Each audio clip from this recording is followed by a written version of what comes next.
Salt deficiency can also occur in the following way. For example, suppose the body's requirement is normally fulfilled with 5 grams of salt per 1 liter of water. If this proportion suddenly changes, for instance, you begin taking 5 grams of salt with 2 liters of water, or the water remains 1 liter but salt is reduced to 2 grams, then the required balance is disturbed. A similar situation occurs inside the human body. For example, a person may begin drinking excessive amounts of water repeatedly. Sometimes internal organs such as the kidneys, liver, or heart fail, or the kidneys alone fail, causing water to accumulate in the abdomen. In some cases, a hormone called ADH, Antidiuretic Hormone, increases in the blood. This hormone causes the kidneys to retain water instead of excreting it, raising water levels in the blood. This condition is known as Syndrome of Inappropriate ADH Secretion, SIADH. Both of these situations increase the amount of water in the body and can lead to salt deficiency. Treatment approach for low sodium due to excess water. The simplest method is to remove excess water from the body. This is usually done with diuretic medicines that increase urine production, such as potassium nitrate, calmishora, in traditional medicine, or by restricting excessive water intake so that sodium levels return to normal. Another situation of salt deficiency. Another situation can occur where water in the body is not excessive, but sodium is still low. This usually happens when a person consumes too many diuretic foods or medicines. The level of blood sugar increases.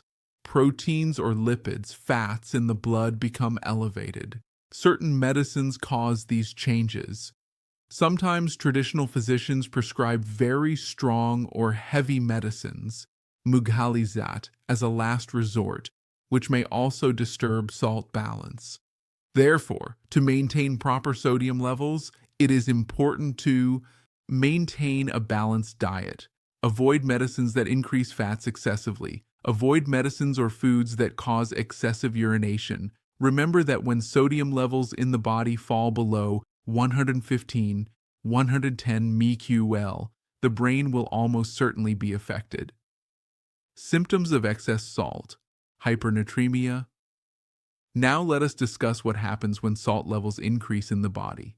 When the level of sodium in the blood rises above 146 mql, it becomes dangerous for the patient.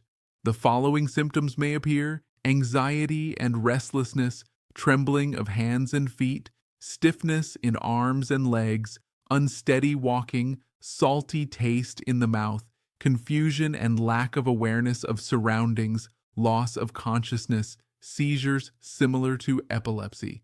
It is important to remember that seizure-like attacks can occur both in sodium deficiency and in sodium excess.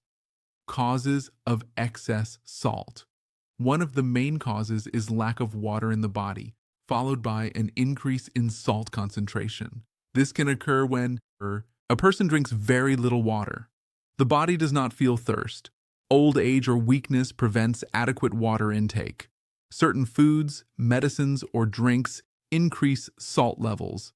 Patients with simple diabetes develop deficiency of the ADH hormone, causing the kidneys to continuously excrete water instead of absorbing it.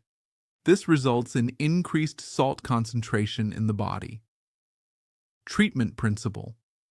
The basic treatment principle is to restore the deficiency of water, which allows excess salt to be excreted from the body.